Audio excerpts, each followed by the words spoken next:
い、ということで、それでは皆様早速ではございますが、基調講演に移ります。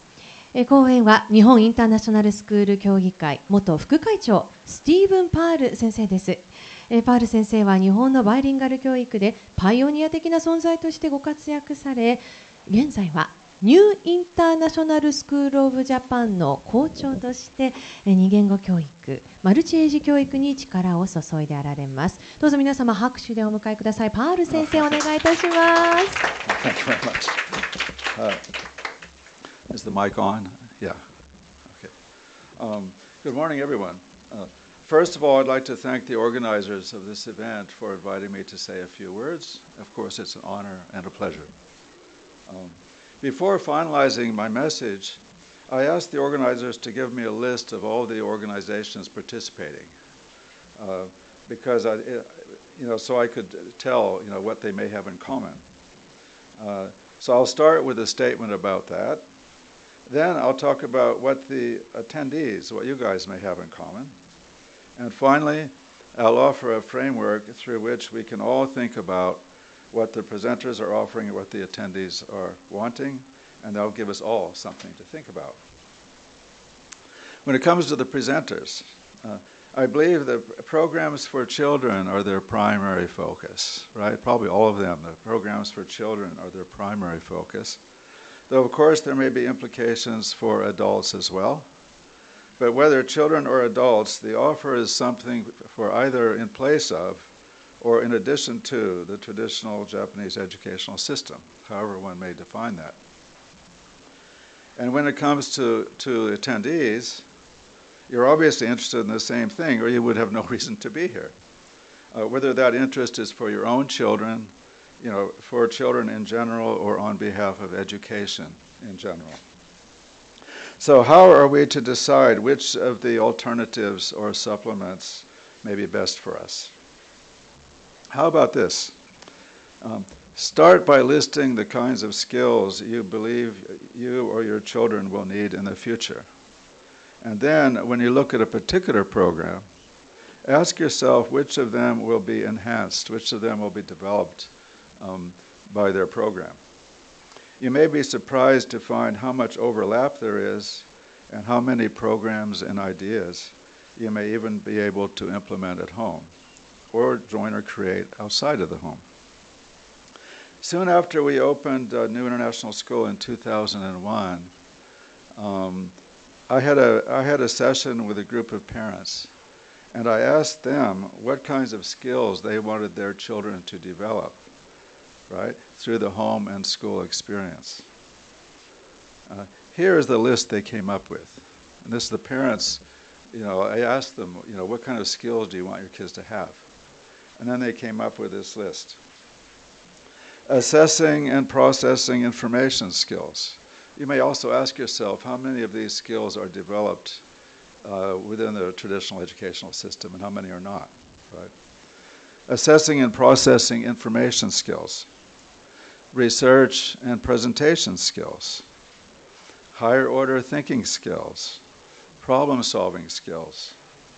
Collaboration skills. Social skills. People skills. Community-related skills. Bilingual or multilingual skills in speaking, reading, and writing. Not just speaking, but also in reading and writing. Resilience and adaptability. Imagination and creativity. Attention to details, features and particularities. Evidence, now it may be called data. Receptivity with respect to diversity of cultural and individual standpoints. The ability to learn from experience, including through interaction with others. Literacy and numeracy proficiency. Reading, writing, and mathematics. This was the list of skills actually they came up with. And it just happened that the last one they mentioned was the literacy and numeracy. And of course that it emerged almost like an afterthought. And I think that shows how important that they believed all the other skills are, right? And how taken for granted the last one is, right? reading and writing and mathematics is sort of expected no matter what kind of school you're in or what kind of educational system. It's the others that are the challenge. So I think the list is appropriate for our purposes today. It's largely self-explanatory. And I think if you guys came up with your own list, it would be very similar. These are the skills you really would like your kids to have, our children to have.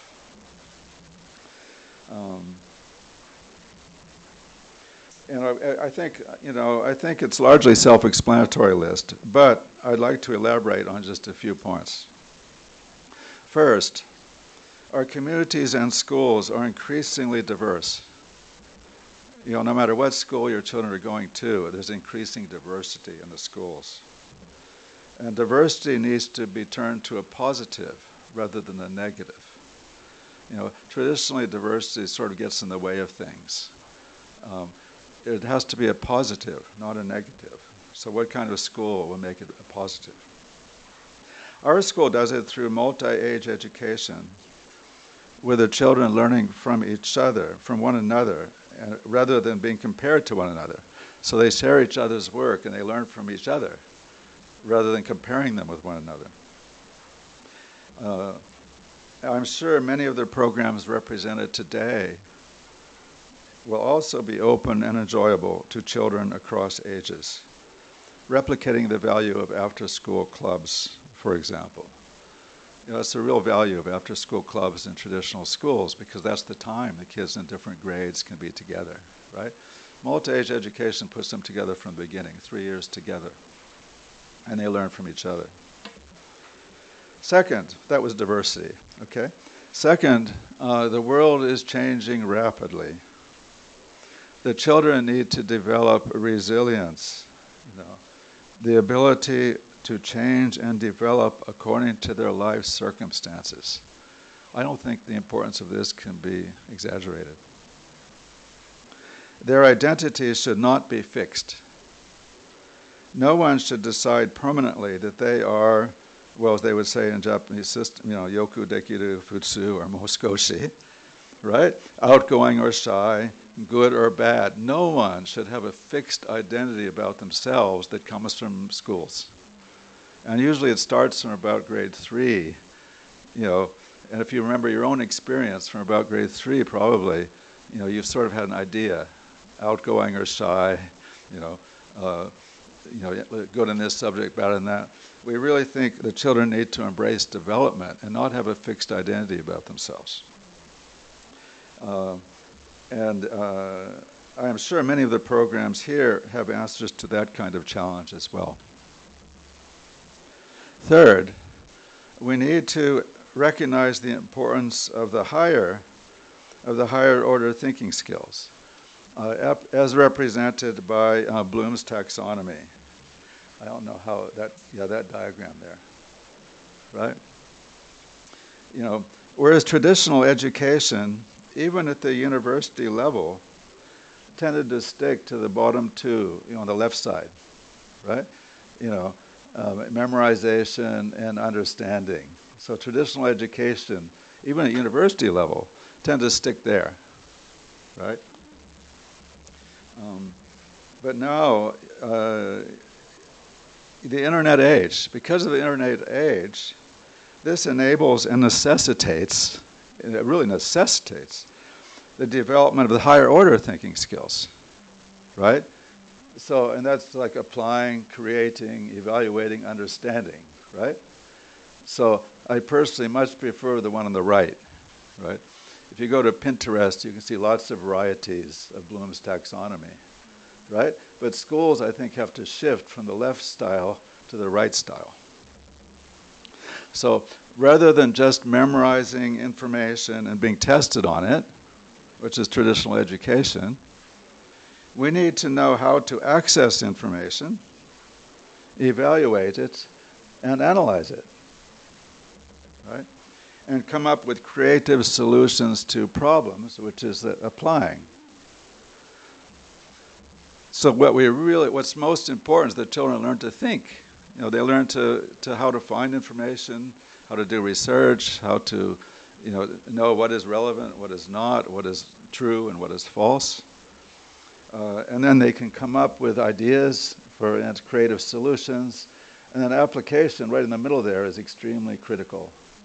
And it's no longer necessary to remember everything like it was when I was a kid, right? Which probably most of you experienced, right? And so I'm sure the number of the offerings today will also enhance the development of those sorts of skills, right? I can't underemphasize the importance of that. My goodness, I think I'm going to go less than 15 minutes. Yeah. And finally, the languages we have in our heads, right? The languages we have in our heads, partial or whatever, they constitute resources for expression and understanding. It's called translanguaging, right? So we use languages according to the context, according to the situation, right? And that is, so bilingualism and multilingualism are assets, right? They're real assets that really need to be supported. And so our particular school is completely, the children learn all subjects, both in Japanese and English, all subjects, from age 3 all the way to grade 12, right? They can also use other languages. We welcome that, right? Because they learn around themes, right? So in learning around themes, they can do that from different developmental perspectives, from different linguistic perspectives, and from different subject perspectives. Sorry, the translation's not there. So for studying about the sea, for example, you can look at it from social studies standpoint, from science standpoint, from literature standpoint, from music, from art, right? So what we really want in school is for kids to do that. So if you use a thematic approach with a multi-age range of students, it's very exciting for the children. I wonder if I missed a page. I may have. Oh, yeah. But what I've said has a lot of implications really beyond academics. Our students need to be engaged, right?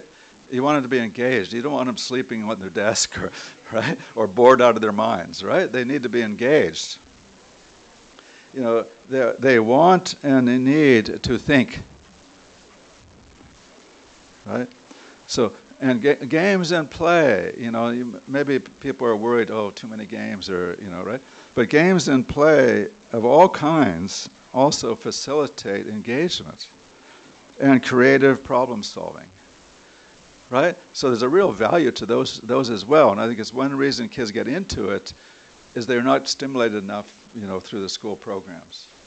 So I think if you think about these kinds of skills, maybe make your own list, right? And think about how to get kids to think, right? It's not to say that remembering is not important. Obviously it is, although I have a very poor memory, to be honest with you. But it's very important. But the other areas, from the internet, it totally changed. And it's not only Japan, but all over the world. The education systems usually are behind the times. How could it be any different? Right? It's a huge, and it's not just Japan. So I'm not complaining really, but I think for our own children, we need to find alternatives and supplements. Right? So if your kids are going to the traditional schools, fine. How can you supplement that? Either at home or in schools, And I think a lot of the programs today have different kinds of alternatives and different kinds of supplements. And this is personal, but I would really encourage you to keep going with your own languages as well. Of course, bilingualism, maybe I'm expected to talk more about bilingualism, and it's very important, but language is a tool, right, for understanding and expression. So really what you want is more language, not less, right? And the more languages, the better. So if you have other languages at home, use them, right? And when you know what the children are studying at school, try to connect, make the connections. Yeah. And so, how many minutes do I have left?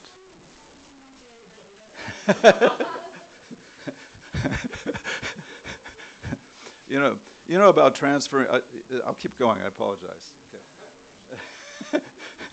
When it comes to languages, you transfer concepts, right? So if the children are learning, like a concept in science, like evaporation, say, okay, which I think is johatsu in Japanese, right? And of course, it's a science word, right? But in English, almost anything evaporates. Time, money, right? Hope, right? Only love is permanent, right? So evaporates. In Japanese, no. Johatsu kibo, johatsu shitenai desho, right? Right? So different languages, however someone dies, right? Different languages have different metaphors. So really, if you want your children to be bilingual, you really want them to have a high level in both languages, which means metaphors too, right? Right? And I think it's very important that children learn languages in context. It's not so much rules, it's context that is provided, right? Because if there's a context, they will learn to use language as a tool, and they'll also learn to relate to the context rather than the rules, right? So if you have to write an academic paper in English, well, it's only going to be in English, right? If you want to write in Japanese, it's only going to be in Japanese or another language. But in your personal life, right, any language is fine. It all depends on the context, right? There's nothing wrong with mixing the languages depending on the context, right? So I personally think, and the experience of our school, is that more language means more language, right? So any kind of bilingual program needs to emphasize additional language, not subtractive, bilingualism, but adding languages to each other, transferring concepts, studying around a theme. You can relate to the theme in different languages, right? So anyway, that's our particular style, and I still have no sign. How much time do I have?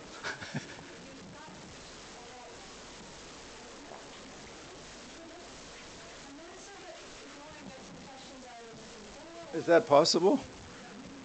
If you have any questions, please ask. Welcome questions. Yeah. Dozo.